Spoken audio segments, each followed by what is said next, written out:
Welcome to Shorts Beyond Measure, where fashion, interiors, and psychology get the stylish, savvy, and slightly therapeutic touch. We're Tara West, Caroline Baltz, and Allison Goldberg, a fashion stylist and 2 interior designers who are also trained as psychotherapists. So let's get into what's trending, what's tired, and what's actually worth your time. Because good style and good decisions should never be short-lived. Hello, ladies. Good morning. What's going on, peeps? My daughter's not having a good morning. I just got a text that the boy she kissed and the girl he kissed have mono. That's all right. She'll lose some weight. I mean, isn't that all a part of college? Kissing and getting mono. And kiss and tell. You know, I want to go back to college. Well, my kids are great because they way overshare. I love it. I'm an oversharer. And then I have a reaction because I'm a human being and I'm their mom. And then they get upset at me. And they're like, you told us to tell you. I just need about 5 minutes to process that information. What was your response to her text? Did you respond yet? Yeah, I said, you probably don't. But if you do, you'll just get some medication. I said, just don't kiss anybody else. Well, yeah. What was the order of kissing? Did she kiss the boy first and then the boy kiss the girl? Yeah, but the boy has it. Oh. Which means either him Maybe or the girl gave it to him and she's in the clear. Who knows? Wow. I know. Spring break, you know. Crazy. Take me back. Mm-hmm. All right. Well, I'm very excited for this episode because Caroline's going to share her story. I know nothing at all, which is weird because I've known you a long time. But, you know, I mean, I'm ready to find out. So I feel like I know everything, but maybe you're going to enlighten me today. No pressure. Caroline, no pressure, but we would love to hear all about you. So go ahead. Yeah. So, and I just want to say that this came out of that narrative therapy episode that we did way back, right? I think that it's so fascinating that we can know people for a long time and not know their history and not know their story. And actually, I was talking to somebody else about it, my friend Sybil, who said, if only we had 20 minutes to hear everybody's story, if we just took, we'd have world peace potentially. Yeah. You'd live with a little more grace and compassion for people. Absolutely. Yeah. So my story started, I was born in New Haven, Connecticut. My dad was graduating from medical school. My parents are really loving people. My dad is a gentle soul. My mom is all love. And there's a lot of letters after people's names in my family. Very smart family. It's MD, PhD. My dad, I was 1 year old when he was graduating from that program. And so that's a big part of the culture of my family. It was also kind of like this austere growing up, though. It wasn't like there was an abundance. It was this model of scarcity and you buy books, but you don't buy luxury things. And I remember even asking my dad one time saying, if you won the lottery, what would you do? And he's like, I'd put it in the bank and do nothing different. So it's just different, it's a value system that I was grown up in. And then I think another salient piece to my upbringing is that there was a lot of mental illness throughout my entire family. And I remember in grad school doing my genogram, the family tree and everything else. And it's this color is this, and this circle represents that, and that whole thing. And it was mine was wild. It's a bright family tree. It was rainbows and everything in there. Oh, my God. So did you go to school for psychology, and then you went to grad school to get a master's? Yes. So I went to Connecticut College, and I majored in psychology and economics, or minor in economics. And I'm really proud of my senior thesis that I wrote, and I worked under this amazing professor. But interestingly, I think I know I struggled with reading, and I never really became a reader until I learned Orton Gillingham in school. So I learned this phonemic awareness concept to teach other people, but it actually taught me how to read. So I was I was a very low level reader until college. But I think I was so meta aware in my environment that I just contextually could kind of keep up in high school. I wasn't a rock star student by any means, but I could kind of get from point A to point B. And so I really blossomed as a student in college. sounds like you got yourself through it, like a lot of kids do, because, you know, they can mask it in a sense. Yeah, exactly. I totally did that. And Allison and I've referenced this before, but we call it therapy. And one time when we were doing our friend therapy thing together, and we go deep fast, I will warn you, she asked me, she's like, well, what's your wounded child memory? And I was like, oh my God. I'm very into the wounded child. You have to heal the wounded child. Yes, This yes. is true. Yeah, and my wounded child memory is literally like being 5 years old and knowing, like feeling this sadness coming from my mom that morning. And I put like Cheerios and a banana on a tray and carried it up to her room. And she was just in tears. And I was like, not the reaction that I expected. Was it tears of sadness or joy? Oh gosh. Okay. Sorry. That wasn't clear. Yes. So her tears were tears of joy when she looked at me and, you know, this little 5-year-old or whatever. And I think she just had this empathy of like, oh my gosh, you're tapping into my needs more than you're tapping into your own. Mm-hmm. That's wonderful. So it sounds like you've always been very aware of you and your surroundings. Absolutely. Yes. And for me, like emotions weren't modeled in a normal kind of way because there was so much aberrant behavior that was all around me. And so it wasn't really, it was literally my friendships that saved me and their stories and being curious about other people's stories. And God bless my college friends because they were wild, but so good at expressing themselves. Kikiisms. You know, talking the mic. Yes, she was great. And I know I had the best friends. They were bonkers. I mean, we did such crazy things. And so quick question on that, just to clarify, because you are so prolific and some of us are not. So were you not able, and I'm not saying anything about your home, but it sounds like in your environment, it wasn't very expressive emotionally. Is that what you're saying? Yes. Okay. Yes. No. And the way people expressed it might have been like too big for the moment, you know, like the concept, I don't know if it was Socrates or somebody, Plato, who said like getting mad at the right degree at the right time is an art. And that was not like somebody would get mad, but it would be like this huge reaction over nothing, or like, I mean, that's still in the like guardrails of normalcy, but just like it took me a while to really understand how to like tap into my feelings, express them, and do it in a way that was like, healthy. It's so interesting. Maria Shriver just came out with a book, and I haven't read it yet, but I saw snippets of it, and she speaks about that. She speaks about how little emotion was. When they were around the table, they would only talk about political things.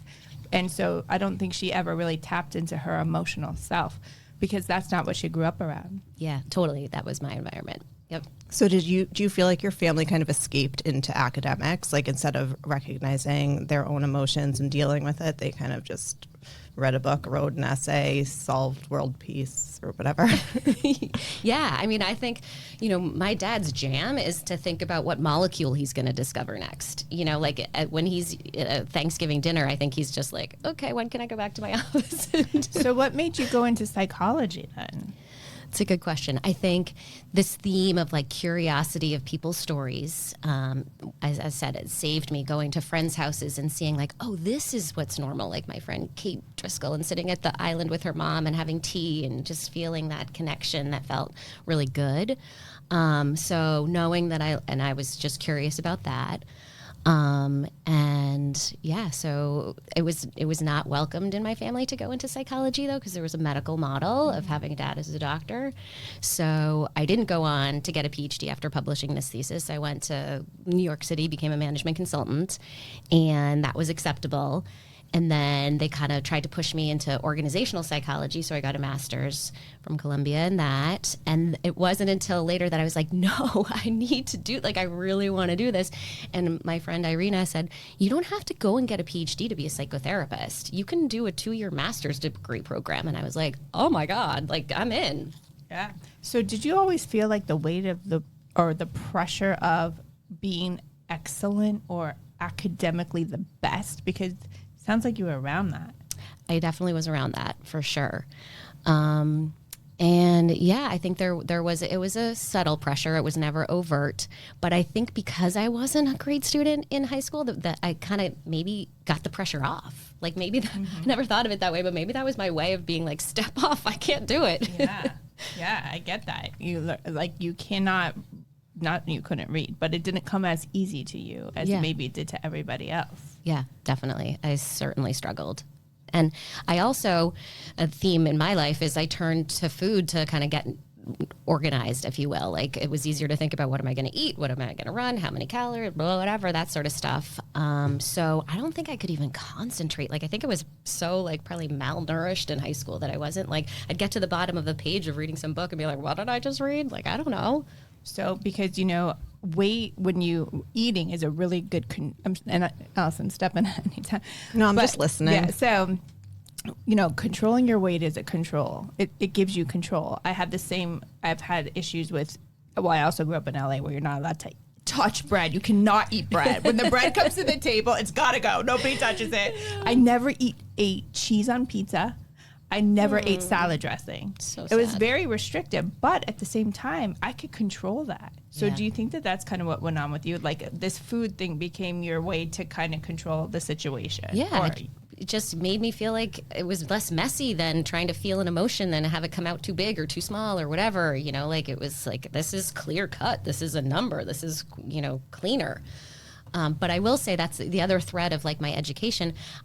During my psychotherapy degree that I got as, a counselor of, I don't know, whatever, my master's, I worked at eating disorder treatment programs. And like the Gordon Gillingham that taught me how to read, like that taught me body image and normalizing my eating, and like dialectical behavioral therapy and how to regulate emotional regulation, distress tolerance, mindfulness, like interpersonal effectiveness, all those things. Like, as I'm being the student, I'm being taught at the same time. So did you recognize that maybe there was, I don't want to say an issue, but maybe that you were using food as your regulator? Is that when you realized that? I realized it earlier than that. I just didn't feel like I had the skills really offered to me in a way that I was ready to sink my teeth into when I was in college or grad school. And so at that point, did you change your behavior or did you seek help? I mean, what was it for you? Yeah, so I had a therapist in high school because people were aware that like it was kind of maladaptive, how I was using food. I was a figure skater, like kind of those typical MO, if you will. And then, I don't know, it was just like this being so like interested in people and how they did it. And I remember like my friend in college, she'd eat like curly fries and just like eat them and dunk them into like mayonnaise and eat more. And I'd be like, how does she do that? I want to hang out with her. That's how I eat. I know. Yeah. I remember that feeling. I remember watching girls just like, order a pizza, eat it, wings, dip it. And I was like, wow, how do you just let your mind go there? Because I would never have done that. Yeah. I mean, I just would watch and, like that looks like she's like so unapologetically just enjoying and pleasure and like all those things that I think when you have disordered eating, it can be kind of in question. Like, how do I let myself have that experience? And so how did you let yourself? And are you at a place now where you are okay with that? Or do you still struggle? Yeah, good question. I feel like because with eating maladaptive behaviors, if you will, you have to go back to your drug of choice every day to normalize your food. It's not like being an alcoholic or a drug addict or something where you can abstain from that your whole life. You have to go back. So I've learned, I feel like I am symptom free for sure. I am so much more normal of an eater than I think almost many people that I know. You do eat really, really quickly though. I'm like trying to keep up. She's like, let's go. I know. I made you a faster eater. I know. So you guys can't share a meal then? No. She'll eat it all. Allison's like, wait a minute. No, I also want French fries and bread. Yeah. So, I mean, I respect that and I appreciate where you've gotten to because that is a really hard place to be. And I have girls and my biggest fear really is to transfer that to them. Mm-hmm. And there has been a time when I've had to have a conversation with them and be honest about my own stuff because I started to see behaviors. And remember, adolescent girls already have weird behaviors with eating, whether it's what you're talking about or something restrictive or whatever. And so that made me start to really change my behavior. Oh, yeah. Caroline, actually, I remember you telling me about, I don't know, when your kids were little or whatever, and they were hungry, and you'd like ask them, like, are you bored? Are you hungry? Just tell the listeners a little bit about that, because that's like a really good talking point. Oh, thank you. You're You always welcome. lift me up. I love that. So, yeah, I wanted them to have like what I call intuitive eating. So you know your satiety cues, you know when you're full, you know when you're hungry, because that's something that I feel like I've achieved and I know my body really well. And so there was a show called Little Einsteins that they watched. Remember that? Yeah. Little Einsteins. Yeah. There was Rocket. So they drove around in this rocket, and then Rocket had a hungry meter. It's like, oh, he's got a hungry meter. The hungry meter's down. So I would say to my kids, like, what does your hungry meter say? Are you, and do you want more? Do you da-da? And I really wanted them to tap into those cues and have really normal behavior. Like, my pantry has Danish and cookies and Doritos and like everything in it, and nobody's like, it's not weird, like in my house my mom would be like, well, I can't have that around because I'll just eat it all, and I didn't want that for my kids. I wanted them to have a really normal relationship with food. Yeah, we had a lot of Snackwell cookies in our house growing up, the diet cookies. Yes, those are fat free. And not to go into your family too much, but do you feel like this behavior might have been in your family, the restrictive eating, or maybe that, we are a product of a different generation, and I think thin was in. And it was really thin was in. Now it's like, I'm so happy it's not, because it's curvature and muscle. Yeah. But we grew up in a time, and I've heard other people at our age group say at 50, it's really hard because you have to eat more. Like, you literally have to eat more. She's not 50 yet, Tara. I know. I realized that when I said it. But we have to eat more. And I think coming from a place where maybe our mothers and our people around us were into this thin is in mentality. Oh, yeah, definitely. And I'm really close, or was really close with my Oma. She's deceased now, but she definitely, so my mom's mother had this idea of body and thinness. And like, that was the first thing she would say when she'd see me. I love her to death, but I would be like, oh, Caroline Chin, you look so thin, and they're like, oh, yay, I made it, or whatever.